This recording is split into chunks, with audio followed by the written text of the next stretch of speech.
Welcome to the Entrepreneurial Finance Series. We're your hosts, Josiah and Kelly Nagel. We'll be releasing a new episode every Tuesday and Thursday throughout January 2021. Welcome back to the Finance Series. This is episode 4 on debt misconceptions. We're going to go over a few misconceptions like, do you really need a credit score? How financing a car may not actually be the best idea, and how to find the most reliable car. And finally, how credit cards don't actually give you amazing perks. So we'll start with the credit score. So do you really need a credit score? We've heard this many a times, and you actually don't need a credit score to live your life and to buy things. But how am I going to borrow money? Great point. You just don't borrow money, Josiah. What if I want to buy a house? Ooh, that's a good one. If you're going to get a mortgage, it's called manual underwriting. So current one that people like to use with the credit score, it's called auto underwriting. Auto underwriting uses a computer algorithm to underwrite your loan. The automated system compares your credit score, debt, and other factors to the requirements and guidelines of the loan you're applying for. And so that kind of depends per mortgage place. Essentially, a computer in auto underwriting is doing all the work. It's not actually a person doing the heavy lifting. But manual underwriting actually looks at your actual financial history and gives you a loan based off your finances. So if you caught that in the auto underwriting, it really just looked at a credit score, your debt, and other factors regarding to debt, like how frequently you pull out debt, do you pay your debt off, that sort of thing. Well, manual underwriting uses an actual human being to do just the opposite. They use a computer to analyze your application data by looking at your actual finances. It takes more time with manual underwriting, but they end up actually looking at your unique financial situation, how much income you have, how many assets you have. This is the original way that you actually got a mortgage, we'll call it like 50 years ago. You would actually only be able to get a manual underwriting before computer algorithm was involved and before they invented the credit score. The credit score gurus out there that came up with the credit score, how did they want to incentivize people to use their credit score and to use all their financial institutions to borrow more money and to make them more money? Well, obviously they invented this unique thing and made you think that you need it all the time. So maybe what you're saying is our great-great-grandparents back in the good old days didn't use the credit score system. Potentially even our grandparents. Yeah, but yeah. So really the only reason you need a credit score is to have a quick access number for institutions to look at to see if they can give you more money to borrow. So you don't need a credit score. If you really needed one, the only reason you would need one is to continue going into debt. And that's exactly what these institutions want you to think, is that you continually need to borrow more money so that they can make more money off of you.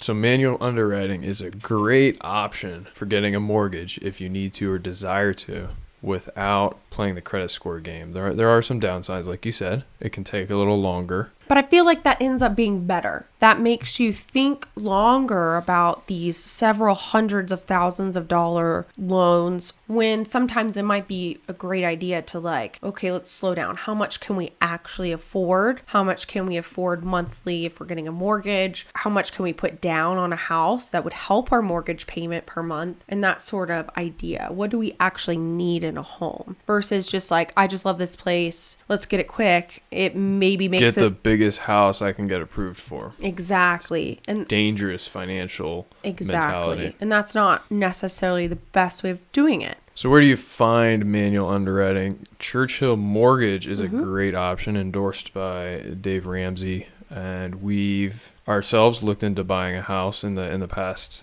couple years, and we worked with them. And it's not a super simple process. There was a decent amount of paperwork and additional legwork that we had to go through, but it's very doable, and a great option. It made me feel better about the home buying experience, knowing that they were actually looking at our actual finances and going, we agree, this is what you can afford, versus just like, oh yeah, we'll just give you the biggest amount we can. Absolutely. Let's talk about cars. Let's talk about cars. This is one that you did a lot of research on this. probably your average American finances. How many cars do you think in their lifetime? Quite a few. Quite a few. I feel like people buy a new car every 5 years. Less than that, maybe? So I think the first misconception to talk about with vehicles is in order to get a reliable vehicle, you need a new vehicle or a vehicle that's, 1 or 2 years old. Okay, so new being like the car has to be made within the past couple years, and that's reliable. Otherwise, it's not going to be reliable. It's going to break down on you, leave you stranded. Mm-hmm. You're going to have buckets of maintenance bills, and all of these things are possible. But here's my thoughts, and I did a little research on it to make sure that my thoughts were backed up by some data. Due to a lot of technological and manufacturing and design advances, modern cars have an average lifespan of 12 years. Wow. And statistically, when the proper maintenance and upkeep is done, it's not unreasonable to expect them to last 200,000 miles. So your average driver puts 10 to 15,000 miles a year on their car. Okay. So 200,000 miles. That's a long time. On the low end, that could last you 20 years. Wow. No problem. And we've had several cars in our own personal ownership that have gotten close to 200 or even past 200. And they were still going. Yeah. Yeah, the maintenance gets a little bit more intensive. You might have a little bit bigger maintenance bills, or maybe things start breaking that aren't necessary that you can just kind of ignore some of the luxuries of the vehicle. But if vehicles on average have a lifespan of 12 years, you don't necessarily need a car from the past 2-3 years. And I would say you should strongly consider avoiding buying those cars. And here's why. Mostly from a financial aspect. New vehicles, brand new, when you purchase them, the minute you drive them off the lot, on average, they lose 10% value. 10%. 10%. Oh my. In addition to that, new vehicles depreciate their value rapidly. On average, 15 to 20% depreciation per year over the first couple years. So let's play those numbers out. If you purchase a $30,000 car, brand new from the dealership, the day you sign the papers, put the key in the ignition and drive it off the lot, it's already likely lost at least $3,000 in value. Wow. That's a significant amount of money to most people. So if you turned right back around to try to go resell it to them, they would only give you 27. Best case. Yeah. They'd only probably give you even 27. Less. They'd probably fleece you. But you'd still owe $3,000. Right. Now, extrapolate that out. You start with a $30,000 purchase price of a car. If it loses 15 to 20% of value per year, that means around year 4, that vehicle now is worth roughly 50% of its beginning value. Only 15 grand. Wow. 15 grand. So, here's what I propose. Consider doing this. If you want a newer vehicle and don't want to drive something from several decades ago, nothing wrong with that. But if you want a newer vehicle, consider buying something that's 4 to 5 years old, because that will allow you to avoid the most drastic depreciation that car is going to have. Mm-hmm. Someone else has to pay for that. That's their problem. And it can still be a very reliable vehicle for many years. If you buy a vehicle that's 4 to 5 years old, it's still got 8 or so years of solid, strong reliability in it. Another interesting thing I found, this kind of a side point, is that those depreciation statistics, they do vary from vehicle type as well as to manufacturer type. Toyota statistically across the top maintain their value much better compared to other brands, and that's because of their reputation for durability. And I'm sure most everyone's heard of that or knows someone with a Toyota that's, at 220,000 miles and still kicking. We recently got rid of one that was, I think about 205,000 miles, and I'm sure it'll keep going. So hopefully you would agree and kind of see my point of view that it can be really advantageous from a financial standpoint to skip that brand new vehicle price, that huge dollar, and buy something a few years older. You're getting the same car after all. Mm-hmm. Yeah, it'll have a little wear and tear on it, but it should still be very reliable and have many years left of life. I'm not trying to say that it's bad to buy new vehicles, though. I think there absolutely is an enticement and a great desire for many, as well as a different feel for getting a brand new vehicle. And there's nothing wrong with that. But I think here's what you should consider if you want a new vehicle. One, make sure it fits in your budget. And I would say that doesn't mean, can I make that monthly payment?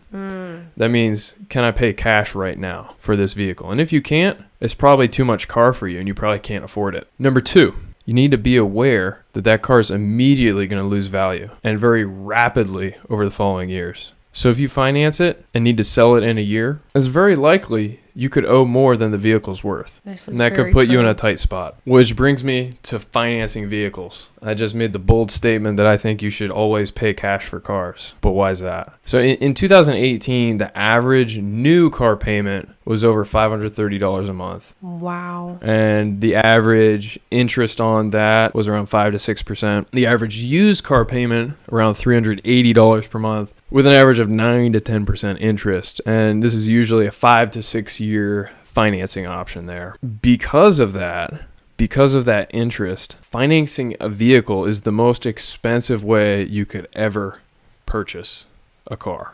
And using financing can make you very prone to purchasing more car than you really can afford with your income level. As Dave Ramsey likes to say, if you can't afford to buy the car right now with cash, you can't afford the car. How do you buy a car with cash? Ooh, To many people, that probably seems good unattainable, one. and it did to us at some point. It did. Most cars are over $10,000. That's a lot of cash to find, or a lot of cash to save. It can take patience and perseverance. Here's a scenario that Dave Ramsey paints in an article that I'll link below so you can read the full article. Say you're going to the dealership. You got your eyes on a new 2020, I guess 2021 now, huh? Maybe 2020. 2022. Are the 2022 models out yet? 2022 Toyota 4Runner. Fabulous vehicle. We owned a 4Runner in the past. Really loved it. I'm sure the 2022 model is much better than the 2004 that we had. Yes, probably. Great vehicle. Hypothetically, say that car costs $35,000. If you want to finance it, put zero down payment. You get, say, a standard around 6% interest rate. You're looking at around $700 a month $700 for your monthly payment for about 5 years. Wow. Now, say instead of purchasing that car right now, you kept whatever you had or did whatever you've been doing right now, and you saved that $700 a month in your own bank account instead of giving it to someone else. Save that $700 every month for an entire year. That takes some self-control. Nobody's telling you gotta set that $700 aside. Nobody's telling you gotta save it. But if you do that for a full year, you'll have $8,400 at the end of that year. That can buy you a reliable vehicle. We've, in the past 3 to 4 years, bought 3 SUV type vehicles with cash for under that $8,000 amount. It's very doable. You're going to have a hard time doing that if you just go straight to the dealership and tell them you want a certain type of car. We've done that too. Doesn't go well. But if you do your research, you show some patience, and you watch the market, easy to find something in that group. So you buy that vehicle. And then for the next year, year 2, you continue saving that same amount. At the end of year 2, sell your $8,400 vehicle. It'll probably retain its value. It's only been 1 year. It's a used vehicle.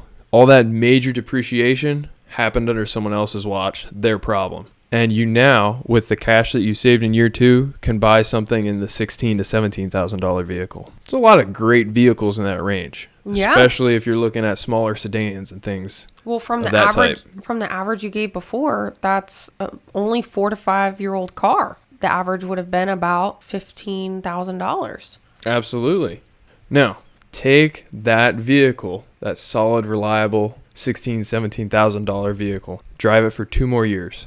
Shoot, you could drive that until it runs to the ground. But if you've really got your eyes set on that new Toyota 4Runner, drive it 2 more years and continue saving $700 a month. At the end of year 4, sell that vehicle, and with the extra $16,000, $17,000 that you've saved, you now have plenty of money to go to the dealership and buy that brand new Toyota 4Runner. Probably for cheaper. That'd be what, a 2026 at this point? Yeah. And because you're paying cash, you hold the chips. It's much easier to negotiate, and you can probably get a decent deal. If these numbers still seem absurd to you, bring it down to your level. You can still get really reliable vehicles in the $2,000 to $3,000 range that have lots of life. Shoot, I remember in college, I had some friends driving around vehicles. I don't know how they were still driving. They didn't look like they should, but they kept going. Vehicles will surprise you. So what's the point? What's the point? Instead of buying the 4Runner now, you did this long, complicated savings process and waited 4 years. Here's the point. If you had gone and bought it right now and financed it, 4 years from now, you would still be paying $700 a month for an additional year, a full year. Wow. You're paying the payment plus the obscene amounts of interest. If you do what Dave Ramsey suggests and you save that money 4 years from now, you got that brand spanking new 4Runner. You own it outright. You can hold that title in your hand and you don't have any more payments. It ultimately, I think, comes down to discipline and personal responsibility. In that example, you're going to have to set aside your wants and your desires. You're going to have to decide what kind of vehicle, what kind of features do I really need versus what do I really want. And it can be really hard to pull away from that, to pull away from your desires. But that's what you have to do if you want to try to pay with cash and start out this process. You got to focus on your needs until you can feasibly afford purchasing your wants. So that's enough about cars. That's our opinion. If you finance a car, you're not a bad person. I'm not going to look down on you. But we've been using the cash purchase method, and it's been life-changing for us, and we recommend you give it a try. I'll link down below some resources from Dave Ramsey about learning a little bit more about how to feasibly do that. But let's segue into talking about credit cards and those hot miles that you can earn from them. In the cash back or whatever other perks they give you. Right? Credit cards give you amazing perks that are just too hard to let go of. Is that sarcasm? A little bit. Only because it's just simply not true. They have a great marketing scheme. Let me tell you, that marketing scheme is good. They've got that hook, line, and sinker on hundreds of thousands, millions of people. That Millions and billions. Millions and trillions. billions of people think that credit cards really do give you such amazing perks that you're beating the system, that you're actually winning. And it's just simply not true. That's their marketing scheme. It's a great scheme because obviously it's working. I don't believe you. So we'll start with a frequent flyer miles misconception that you're winning with using your credit card and getting all these miles and why it doesn't actually work. So first we'll head to Adam Ruins Everything video. So we'll link this video down below so you can watch the full thing. We're just going to probably pull a couple short clips in our comments on them. He's got, I think, a pretty good perspective on what's really going on with credit card rewards, especially frequent flyer miles. Actually, frequent flyer miles are a big old ripoff. What? Look, I'm 100 miles away from a free flight. That's free money. More like funny money, because the airlines control how and when you can use them. Exchange your miles for a free trip to your dream destination. Just not on any of these blackout dates. Not only that, they can rewrite their rules to change the value of your miles at any time. What? In 2017, United Airlines devalued all of its customers' miles with just a few months' notice. That sounds a lot like what Chuck E. Cheese did to me back in 2005. Oh, yikes. I had been saving my tickets for years, trying to get that top shelf prize. It was probably a Lego set. I think they even had video game consoles. Wow. And then all of a sudden, I go back to Chuck E. Cheese one day, and the value of my tickets had been nearly slashed in half because all the rewards doubled in cost. Weird concept there. So you're telling me airlines and credit card companies can do the same thing with fake points? If you don't fly often enough, you might not get to use your miles at all. Airlines will revoke them if you don't maintain qualifying activity or if you do anything else to violate their specific sneaky terms. This actually just happened to me. Here's the scenario. I think it was maybe United Airlines. I had some miles. It's been a while since I've flown United. It's been a long time. I got a letter in the mail that said your points are expiring. You must redeem them. And I think the options I was given was some crappy magazine subscriptions. That was like the biggest purchases you could get. Yeah. And I quite honestly kind of forgot about it and found that letter later in a pile of junk mail, maybe when we were moving at some point. And I think it was too late then. I think my points are gone because I wasn't flying frequently. It's right there in the name, With United. Let's go on. Aw, you should have read that giant pamphlet we mailed you that everyone just throws away. That's exactly what happened to me. As a result, plane loads of people's miles expire before they even get a chance to use them. There are currently 20 trillion unredeemed miles in circulation. That's enough to go back and forth to Pluto over 2,000 times. Wow.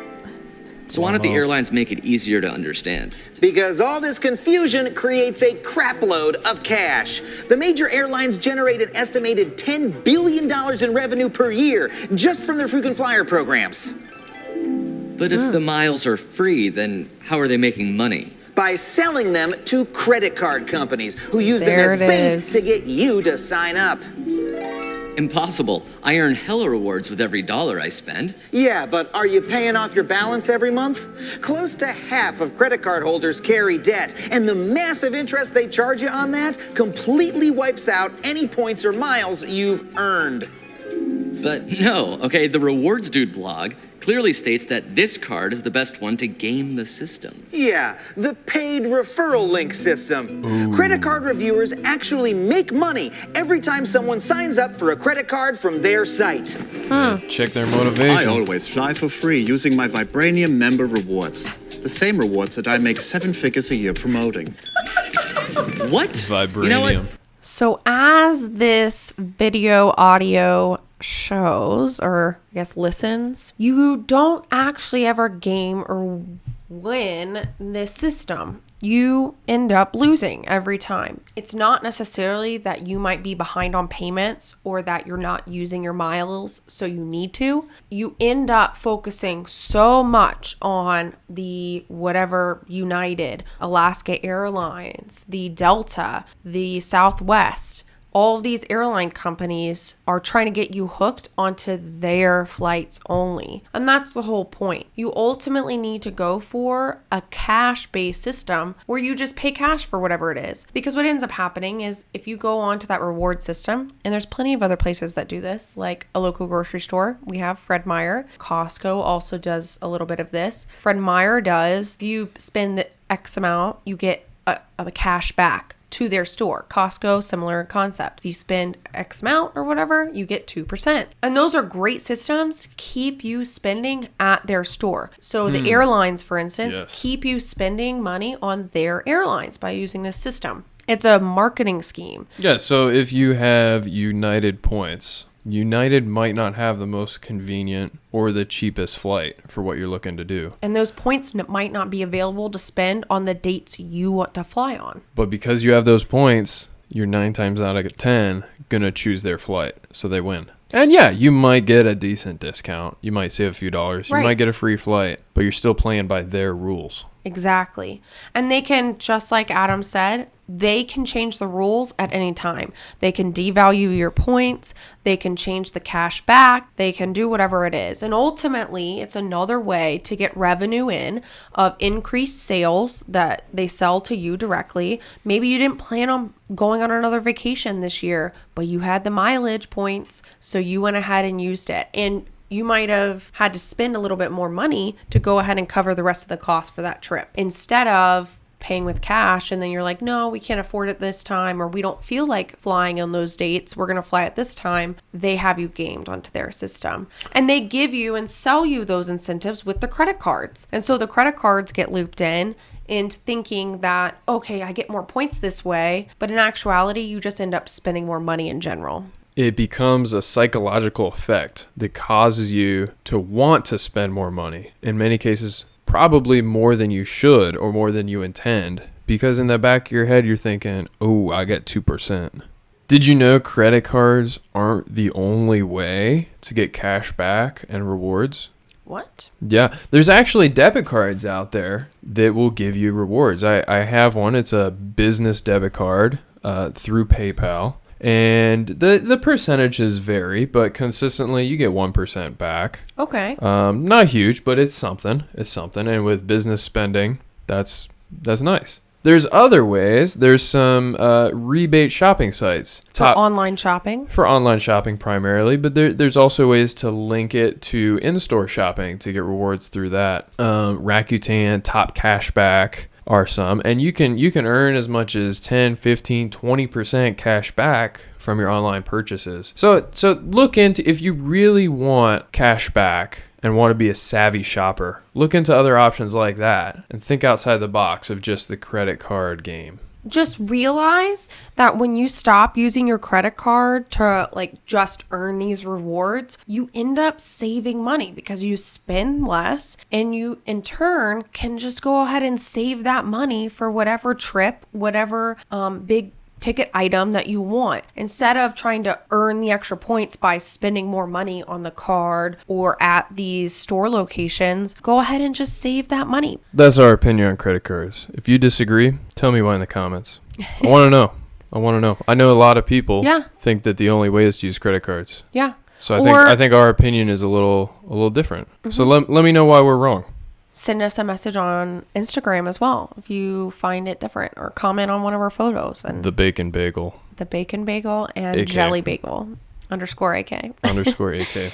If you haven't seen our last episode 3, covering debt and why we don't do it, it's just a debt overview, go ahead, check that out. But I'll just do a quick summary. If you want to get out of debt, go to Financial Peace University. It's Dave Ramsey's program. He teaches you how to get out of debt quickly using the debt snowball. It's an amazing thing. That's what we did to get out of debt. It has transformed our lives, and we've been able to do so much more by doing their system. If you're looking forward to the next episode, I am. What is that episode? 5. Episode 5. It's going to be on spending. Financial series going through the end of January. Thanks for tuning in. We'll see you next week.